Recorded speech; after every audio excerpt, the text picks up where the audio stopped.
What's up, guys? My name is Andy, and on this video we're going to go over the 10 things that I love about my 1966 Mustang. So let's go for a drive while we go over the list.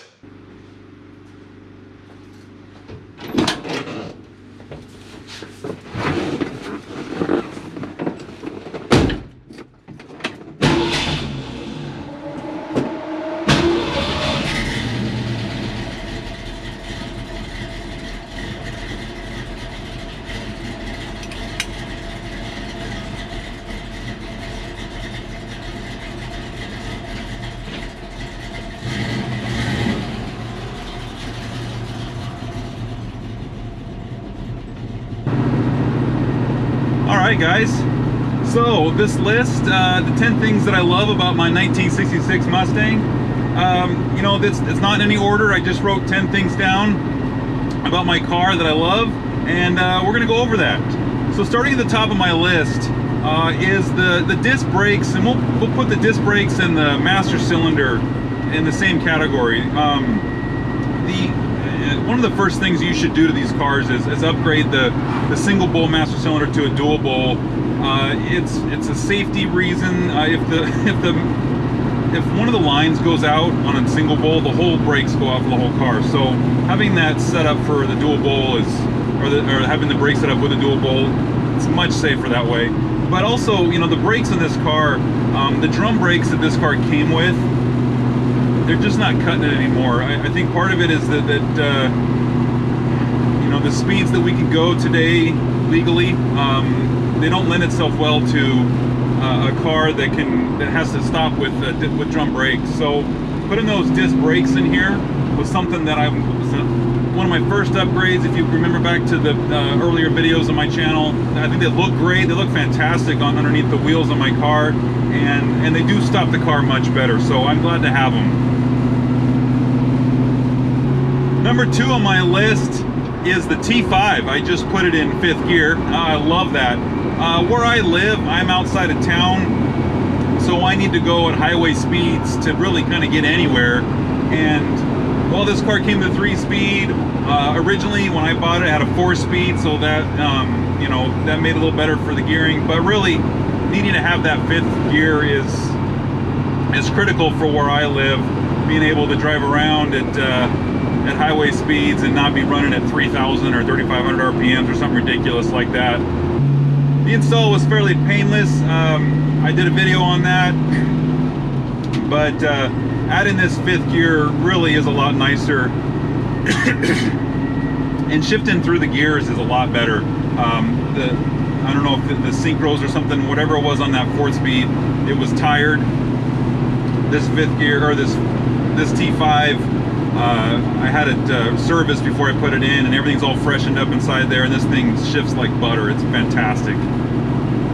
Next on my list is the ride height, and this is something that I am not a fan of. Stock ride heights for almost all vehicles. I think all of them look better, well, cars, when they're lowered. And I'm not talking about dumped in the ground where they're sitting down there, but just give them a little bit more of aggressive stance.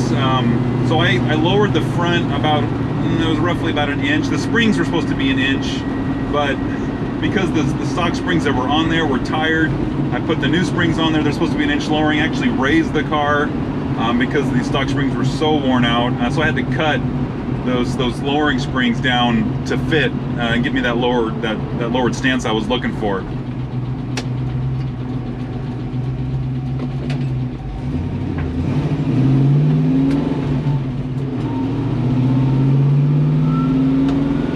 And then for the rear, I put the mid-eye leaf springs back there. They're a 5-leaf, so they're stiffer and I can feel it, but the mid-eye gives me about a 1-inch drop, and I had lowering blocks on there before that, but with these mid-eyes, they look great. I took those blocks out of there, and I like how the car sits now. Next on my list is the radio delete. You know, in a car like this, I have no interest in listening to the radio. I want to hear the car. I want to feel the road. I want to be involved with this car. I just enjoy driving it, and I don't need the radio to distract me or change my driving experience. You know, I drive a truck when I'm not driving this. I get all the radio I need out of that, all the Bluetooth stuff. So for this car, I put that plate on here, that delete plate, and I think it looks great, looks fantastic, and I just feel like this is where the car needs to be. The next item on the list is the paint.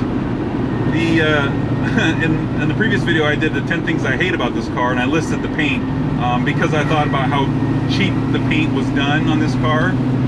But I do like the paint scheme. I'm a big fan of Wimbledon white and the blue stripes. This is not Wimbledon white, it's more of a bright white. But I like that GT350 Wimbledon white with the blue stripes look. If I had a fastback, that would be really interested in doing that paint scheme. But since I have it on this car, it's kind of nice, and I like the paint for that reason. The next item on the list are the valve covers. I know it's a silly thing to put on a list like this. When you lift that engine bay and you look inside there, I like the engine bay to look good. I don't like, today's cars have a hood underneath the hood. You got covers that cover everything up. I know a lot of that stuff in newer cars is kind of boring anyways, but I like seeing the engine. I like seeing what's underneath there. And I like having those valve covers. They're just Ford Racing valve covers, blue. There's nothing particularly fancy about them. There's no performance gain, but the paint on them is really smooth and they look really good, and they kind of go with that Ford blue color that the motor, well, the motor's supposed to be blue. It's kind of faded and dirty now, but I still think it looks pretty good, and that's why I have it on my list.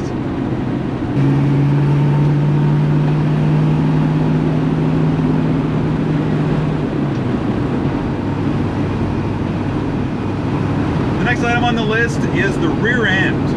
One of the mods I had done on this car earlier was replacing the 280 rear end gears, the 281 gears, with 355 and that limited slip, and that completely changed the handling of this car with respect to the rear end. The gearing was a much better, much improvement. Now that I've got the T5 in here, the gearing in the T5 doesn't really favor those gears. I need to do something. I probably need to go to maybe 380 gears, but now that I've kind of got the setup in there, I can always just upgrade that ring gear and pinion gear. It'll be cheaper to do that than to do what I did when I started, where I put the limited slip and stuff in there. So it's an option I can do down the road, but I'm very happy that I have that in the car. The next item on the list is the rear sway bar. We'll call both sway bars. The front one is a much larger sway bar, 1 1/8 inch. But the rear sway bar, this car doesn't come with one, and there's a lot of people out there that will say this car doesn't need one. It affects the handling probably in a bad way. I mean, some of the comments I've read, people don't care for them. I don't know. This car is a little more responsive in the twisties, in the corners, and I haven't gotten that back end to step out and around a corner or anything yet. I'm not pushing it that hard, but it just feels so much better, and so I put it on the list because I like having that having a rear sway bar in the back. I think was a big improvement for this car. The next item on the list is this steering wheel. I really like this steering wheel a lot. This is not what came with the car. Some of you may remember I had a little 13-inch racing wheel or something that was a Grant wheel. I'm sure it was cool for whoever got it. I like this wooden style, this polished look. I just think it's classy. It goes well with a classic car, and then of course the white shift knob. I really like that too. But I just like the way this steering wheel looks, and I like the way it feels, and this is one of the things that I would do again if I had to do it over. The last item on my list is the overall look of this car. You know, just taking a screenshot of when I got the car versus today, there's not much difference from the outside. And of course, different wheels, tires, and it's lowered a little bit. But you know, just looking at it, sitting in a parking lot, you almost couldn't tell. But I've done quite a bit of work to this car, freshened up a lot of components, upgraded some parts, and this car has come a long way. It handles a lot better, it sounds a lot better, it starts up and runs. I don't have overheating problems. I just like the way this car turned out. I'm very happy with it, and I mean, there really isn't much of all the parts that I've done. I don't think there's anything that I wouldn't do if I had to do it all over again. I really like this car and how it turned out. So that's it, guys. That's the 10 things that I love about my 1966 Mustang. If you like the video, give me a thumbs up, and if you subscribe, I appreciate it. It helps my channel out, and we'll see you in the next one.